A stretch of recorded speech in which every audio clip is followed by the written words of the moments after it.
Hello students, तो आज हम क्लास 11th फिजिक्स के अंदर चैप्टर नंबर 13 ऑसिलेशन देखेंगे और उसके अंदर हमारे पास टॉपिक है displacement in simple harmonic motion. तो अब हम देखेंगे डिस्प्लेसमेंट कैसे होता है सिंपल हार्मोनिक मोशन में। अभी तक तो हमने देख लिया था सिंपल हार्मोनिक मोशन क्या होता है, ठीक है, किस तरीके से फेज होता है, फेज डिफरेंस होता है, ठीक है, एक पार्टिकल कैसे मूव कर रहा है यहाँ पे पूरे उसके अंदर, ठीक, और उसके प्रोजेक्शन है वो कैसे मूव कर रहा है आपका, ठीक है, टू एंड फ्रो मोशन।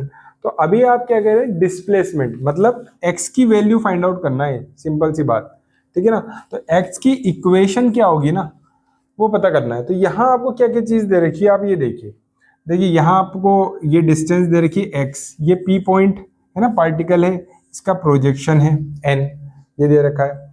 अब यहाँ पे आप देखो ये ओमेगा टी है और ये यहाँ तक ए रेडियस के फाई वन है, फाई नॉट है इनिशियल फेज, ठीक है। तो ये चीजें आपको पता है और ये ओमेगा एंगुलर वेलोसिटी। अब हम आगे चलते हैं और समझते हैं ये पूरी कहानी। तो clearly displacement of projection N from centre O at an instant T is. तो प्रोजेक्शन की बात कर रहे हैं एट एन इंस्टेंट टी, तो एन प्रोजेक्शन है आपका, ठीक, इसकी डिस्टेंस क्या है एक्स, तो आपने लिख दिया x is equals to O N. यहां देख लीजिए ओ और एन एक्स के बराबर है, तो इसलिए आपने यहां ये लिख दिया, ठीक, ये बात समझ में आ गई। अब इसके बाद आप देखेंगे राइट एंगल ट्राइंगल, देखिए आप right angle triangle O N P, तो ओ एन पी, तो ये राइट एंगल ट्राइंगल है, आपको दिख रहा है, ठीक है। तो यहां पे एंगल पी ओ एन, जो हमारे पास एंगल है पी ओ एन, ये एंगल, ये क्या है, ये है omega t plus phi naught, है ना, omega t plus phi naught, ये है आपके पास, ये पूरा का पूरा एंगल क्या है, omega t plus phi naught, ये दिख ही रहा है आपको, ठीक है भाई, ये लिख दिया आपने। अब कॉस थीटा की क्या वैल्यू होती है, कॉस थीटा क्या होता है, बेस अपॉन हाइपोटेनियस। तो यहां आप बताइए मेरे को कॉस थीटा क्या होगा, बेस अपॉन हाइपोटेनियस, तो ये रहा ओ एन बेस, हाइपोटेनियस क्या है ओपी, तो आपने यहां लिख दिया कॉस थीटा की value base O N upon hypotenuse. ये ध्यान से समझ लीजिएगा, है ना, आगे इसी के ऊपर बेस पूरा का पूरा वेलोसिटी भी है, ये डिस्प्लेसमेंट है, इसके बाद वेलोसिटी आएगी, फिर उसके बाद एक्सीलरेशन आएगा, फिर बाद में एनर्जी भी आएगी। तो ये समझ लेंगे ना तो आपको आसानी हो जाएगी। तो ये कॉस थीटा पता चल गया, बेस अपॉन हाइपोटेनियस, बेस ले लिया ये, हाइपोटेनियस ले लिया ये, ठीक। अब इसको ये कॉस थीटा की जगह हम क्या लिखेंगे, cos omega t plus phi naught, ठीक है। चलिए अब इसकी वैल्यू क्या होगी, ओ एन की वैल्यू क्या है, यहाँ पे एक्स है, तो यहाँ एक्स लिख दिया। ओपी की वैल्यू क्या है, ओपी की वैल्यू ए है ना, ए रेडियस है, इसलिए ए लिख दिया, ठीक। Cos omega t plus phi naught ऐसा कैसा है। अब क्या होगा, अब हम शफल कर देंगे, किसे, ए को इधर ले जाएंगे और क्या हो गया हमारे पास equation, x is equals to a cos omega t plus phi naught, ठीक। तो ये इसकी इक्वेशन हो गई। ये आ गई डिस्प्लेसमेंट की इक्वेशन। तो ये डेरिवेशन है किसका, displacement in simple harmonic motion, ठीक है। अब इसको थोड़ा सा समझ लेते हैं, ये है क्या क्या चीज इसके अंदर। तो देखिए सबसे पहले आपको पता है एक्स क्या था, एक्स था आपका डिस्प्लेसमेंट, ठीक, ये पता है। ए क्या था, ए आपको पता है ना रेडियस थी, ठीक है, रेडियस मतलब मैक्सिमम डिस्प्लेसमेंट, तो ये हो गया एम्पलीट्यूड बोलेंगे इसे, ठीक है। कॉस तो ठीक है, कॉस है, यहां था ओमेगा टी, तो ओमेगा, तो ये बोलेंगे एंगुलर फ्रीक्वेंसी, क्या बोलेंगे, एंगुलर फ्रीक्वेंसी से। और ये है इनिशियल फेज, फाई नॉट क्या है, इनिशियल फेज, और इस पूरे को क्या बोलोगे आप, फेज, ठीक। तो ये थोड़ा सा आप ध्यान रखिएगा। तो डिस्प्लेसमेंट कंप्लीट हुआ, इसके बाद हमने टर्मिनोलॉजी देखी, वो समझ में आ गई हमें। अब चलते हैं आगे वेलोसिटी। तो यहाँ पे आप देखिए वेलोसिटी इन एसएचएम क्या हो रहा है, यहाँ पे वही है डायग्राम, पार्टिकल पी है ही, ठीक है, और आपने क्या कर रखा है, यहाँ का जो वैल्यू है वो ओमेगा टी फाई नॉट है, ठीक, और ये पार्टिकल इस वेलोसिटी से जा रहा है ना। और इसकी इक्वेशन क्या होती है, v is equal to omega r, ये कहाँ देखी थी हमने, v is equal to omega r, ये रिलेशनशिप है किस किस के बीच के अंदर, एंगुलर वेलोसिटी और नॉर्मल वेलोसिटी के बीच का। तो इसलिए हमने इसका रिलेशन यहाँ पे लिखा है वेलोसिटी। ठीक, इसका प्रोजेक्शन आप देख ही रहे हो, यहाँ का प्रोजेक्शन यहाँ पी डैश आ रहा है और यहाँ से प्रोजेक्शन क्यू नॉट आ रहा है। ठीक है, इस तरीके से। ठीक है, ये सब चीजें दिख गई। अब हम आगे चलते हैं। अब क्या करेंगे, सबसे पहले हम डिस्प्लेसमेंट की इक्वेशन देखेंगे। तो हमारे पास डिस्प्लेसमेंट की इक्वेशन क्या थी, x is equal to a cos omega t plus phi naught, ये थी इक्वेशन। अब आप क्या करोगे, वेलोसिटी निकालने के लिए डिस्प्लेसमेंट को डिफरेंशिएट करते हैं ना। तो हम क्या करेंगे, velocity of particle v is equal to क्या होता है, dx बाई dt होता है। तो x की वैल्यू आपको पता है, यहां से उठा के यहां रख दी। ठीक है, किसकी जगह, इसकी जगह। ठीक, तो dx by D by d T और ये a cos, ये पूरा का पूरा यहाँ लिख दिया हमने। ठीक, अब डिफरेंशिएशन करेंगे तो cos का डिफरेंशिएशन क्या होता है ये आपको पता ही होगा, है ना, पहले याद करके आए हो आप। तो आपने ये पूरी की पूरी इक्वेशन यहाँ लिख दी। अब cos का डिफरेंशिएशन क्या होगा, cos का होगा आपका साइन, मगर cos का डिफरेंशिएशन साइन होगा, मगर कौन सा साइन होगा, माइनस का साइन होगा, ये ध्यान रखिएगा, माइनस साइन आएगा। ठीक है, अब यहाँ पे एक और चीज है, अगर यहाँ थीटा होता ना, थीटा, तो साइन थीटा लिख देते, माइनस साइन थीटा लिख देते, मगर यहाँ एक और टी है, ओमेगा टी, एक और टी है, तो इसका एक और डिफरेंशिएशन होगा और सही से क्या होगा, कॉस का तो साइन हो गया और ओमेगा टी का क्या होगा, ओमेगा हो जाएगा। ठीक है, कॉस का तो माइनस साइन आ गया और ओमेगा के क्या हुआ, ओमेगा ही रहा, है ना, क्योंकि ओमेगा टी है। तो ये डबल डिफरेंशिएशन हो गया एक साथ। अब आपने क्या लिखा यहाँ पे, कॉस का तो आपने साइन लिख दिया, माइनस का ए, ये थाई ए। ठीक, ओमेगा टी फाई नॉट यहां से सीधा का सीधा लिख दिया। अब एक्स्ट्रा क्या दिख रहा है आपको, एक्स्ट्रा दिख रहा है ओमेगा, जो एक और बार डिफरेंशिएट हुआ है, मैंने आपको बता दिया कैसे हुआ है। ठीक, अब आपके पास ये इक्वेशन आ गई। अब क्या इसको अलग तरीके से लिख सकते हैं, हाँ लिख सकते हैं। आपने एक फॉर्मूला देखा था, sine square plus cos square is to 1। ठीक है, ये देखा था। तो अगर मैं इसको किस टर्म में लिखूं, कॉस के टर्म में लिखूं, तो साइन थीटा इधर रोक के रखूं और इधर क्या कर दूं, 1 माइनस, जैसे इसको एक्सप्लेन करते हैं हम, है ना। यहाँ पे क्या क्या दे रखा है, साइन स्क्वायर, कॉस स्क्वायर और 1। ठीक है, तो अब क्या करूंगा, मैं कॉस को इधर ले जाऊंगा। ठीक है, तो यहाँ आ जाएगा sine square is equal to उधर 1 माइनस कॉस स्क्वायर थीटा। ठीक है, स्क्वायर हटा दूंगा तो क्या आएगा, ये। तो हमने 1 माइनस कॉस स्क्वायर थीटा निकालना है, किसकी जगह, साइन की जगह, है ना, ऐसा लिख सकते हैं। तो अब हमने क्या करा, इस साइन की जगह हमने क्या करा, 1 माइनस कॉस स्क्वायर और ये थीटा की जगह ये लिख दिया। सिंपल, ये कहीं लिखा है 1 1 minus cos square theta minus cos square theta की जगह ये लिखा है। तो बस साइन की वैल्यू चेंज कर दिया हमने इस तरीके से।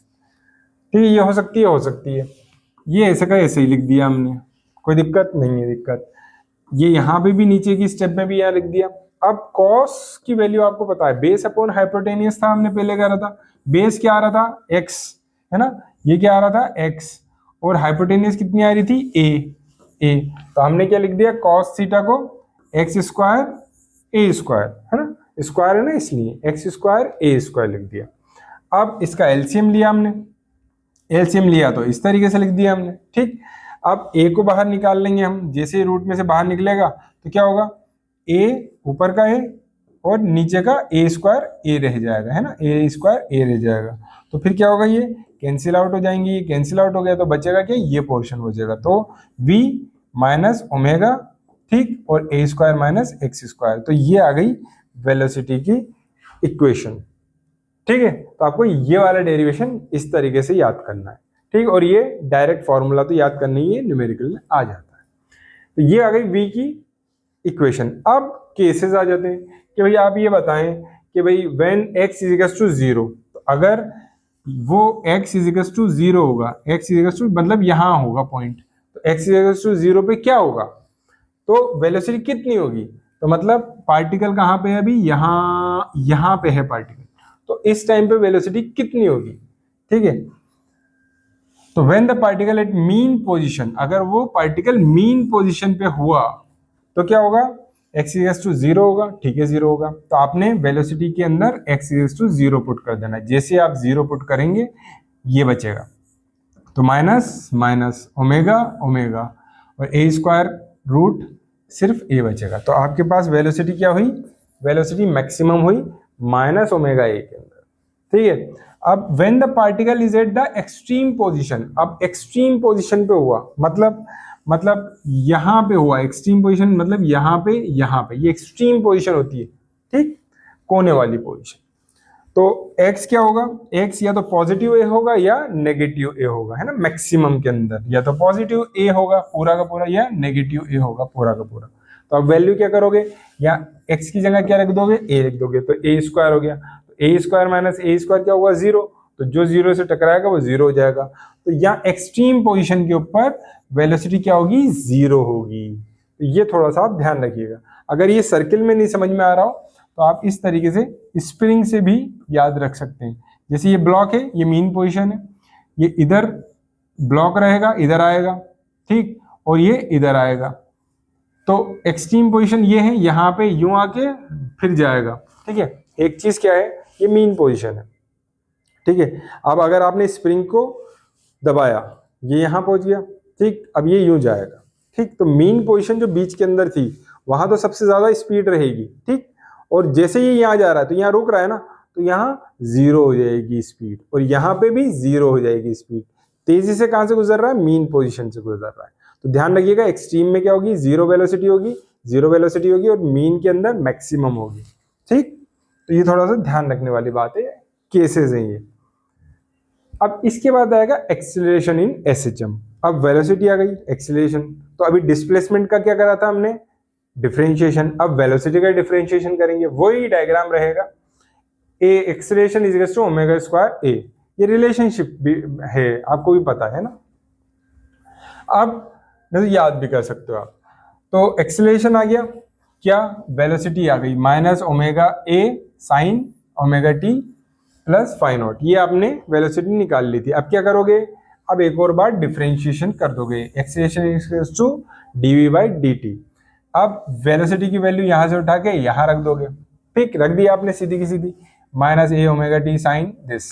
अब साइन का क्या होता है, साइन का होता है डिफरेंशिएशन कॉस, ठीक।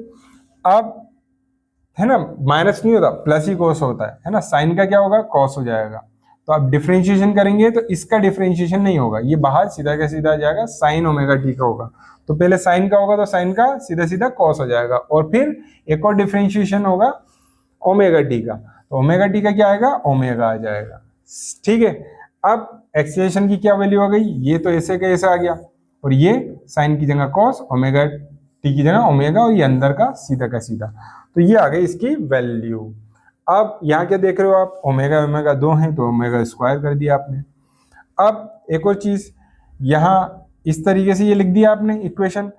अब एक और चीज बताएं, क्या ये इक्वेशन जानी पहचानी दिख रही है, कौन सी इक्वेशन, ये इक्वेशन जानी पहचानी दिख रही है आपको, हाँ ये जानी पहचानी दिख रही है, क्यों, क्योंकि ये तो डिस्प्लेसमेंट की इक्वेशन थी, x is equal to a cos omega t plus phi naught. तो आप क्या करोगे, इसकी जगह आप लिख दोगे x, तो आपके पास एक्सेलरेशन क्या आ गया, a is equal to minus omega square x, ठीक है, जो आप यहां भी दिखा रहे थे, ठीक है। तो acceleration is equal to minus omega square x आ गया। तो ये एक्सेलरेशन की वैल्यू आ गई, इक्वेशन आ गई। अगर आप इसके अंदर भी केसेस देखना चाहें तो क्या करेंगे आप, पार्टिकल मीन पोजीशन पे, मतलब मीन पोजीशन पे क्या होगा, एक्स इज टू क्या होगा, 0 होगा, तो आप क्या करोगे, यहाँ 0 पुट कर दोगे, तो यहाँ एक्सेलरेशन 0 हो जाएगा, मतलब मीन पोजीशन के ऊपर वेलोसिटी तो मैक्सिमम थी, ठीक, एक्सेलरेशन कितना हुआ, 0 हुआ, क्यों, क्योंकि डिस्प्लेसमेंट भी 0 था, ठीक है। तो ये एक्सेलरेशन 0, और एक्सट्रीम पोजीशन पे क्या होगा, एक्सट्रीम पोजीशन पे x इज टू a होगा, तो एक्सेलरेशन भी मैक्सिमम होगा, कहां पे, एक्सट्रीम पोजीशन के ऊपर, मीन पोजीशन पे 0 एक्सेलरेशन, और एक्सट्रीम पोजीशन पे मैक्सिमम होगा एक्सेलरेशन। तो ये इसका केस आ जाता है, ठीक है। आई होप समझ में आ गया होगा ये डेरिवेशन एक्सेलरेशन का, वेलोसिटी का, ठीक। अब इसके ऊपर बेस एक छोटा सा न्यूमेरिकल भी देख लेते हैं। तो हमने देखा एक simple harmonic motion is represented by this equation, x is to 10 sin 20t plus 0.5। ठीक, फाइंड आउट क्या करना है, एम्पलीट्यूड फाइंड आउट करना है, मतलब ए फाइंड आउट करना है आपको। इसके बाद एंगुलर फ्रीक्वेंसी मतलब ओमेगा फाइंड आउट करना है आपको। फ्रीक्वेंसी मतलब एफ फाइंड आउट करना है, या फिर कहें न्यू, है ना। टाइम पीरियड मतलब टी फाइंड आउट करना है आपको, और इनिशियल फेज फाइंड आउट करना है। ठीक है, इनिशियल फेज फाइंड आउट करना है। तो यहां आपको क्या दिख रहा है, देखो आप इस इक्वेशन को किससे मैच करोगे, वो वाली इक्वेशन से। कौन सी वाली, डिस्प्लेसमेंट वाली से। तो क्या क्या चीज दिख रही है आपको, देखिए स्टैंडर्ड इक्वेशन क्या थी, a sine omega t phi naught, ये था। चलिए था, कंपेयर करो, देखो सबसे पहले यहां से स्टार्ट करते हैं। ये क्या चीज है, ये ए है, तो आपके पास क्या आ गया, एम्पलीट्यूड आ गया। ठीक है, फिर इसके बाद आगे चलते हैं, ये ओमेगा रहा, है ना, और ओमेगा कहाँ है, ये रहा, तो आपके पास ओमेगा 20 आ गया। ठीक है, रेडियन पर सेकेंड। फिर इसके बाद फ्रीक्वेंसी। अब फ्रीक्वेंसी को निकालने के लिए तो फॉर्मूला चाहिए, तो omega is equal to 2 pi F होता है। ठीक है, तो अब आपने देखा 2 पाई एफ, अब क्या होगा, ये 2 पाई इधर इसके नीचे आ जाएगा, ओमेगा अपॉन 2 पाई। ओमेगा की वैल्यू रख दी 20, 2 पाई की वैल्यू रख दीजिए, तो 3.18 हर्ट्ज आ जाएगा। तो ये हो गई फ्रीक्वेंसी। फ्रीक्वेंसी आ गई तो टाइम भी आ जाएगा। कैसे आ जाएगा, उल्टा कर दो, तो ये फ्रीक्वेंसी आई थी, ये इसे 1/f कर दो तो क्या आ जाएगा, टी आ जाएगा। तो ये वैल्यू आ गई सेकंड के अंदर 0.314। ठीक है, कैलकुलेशन आप अपने हिसाब से करें, रफ के अंदर जितना कैलकुलेशन खुद से करेंगे उतना अच्छा रहेगा। और ये क्या चीज है, ये है फाइ नॉट, इनिशियल फेज है ये, तो आपके पास 0.5 इनिशियल फेज भी आ गया। तो आई होप ये समझ में आ गया होगा, बड़ा आसान सा न्यूमेरिकल है और इसके ऊपर ही बेस अलग अलग न्यूमेरिकल आते हैं। ठीक है।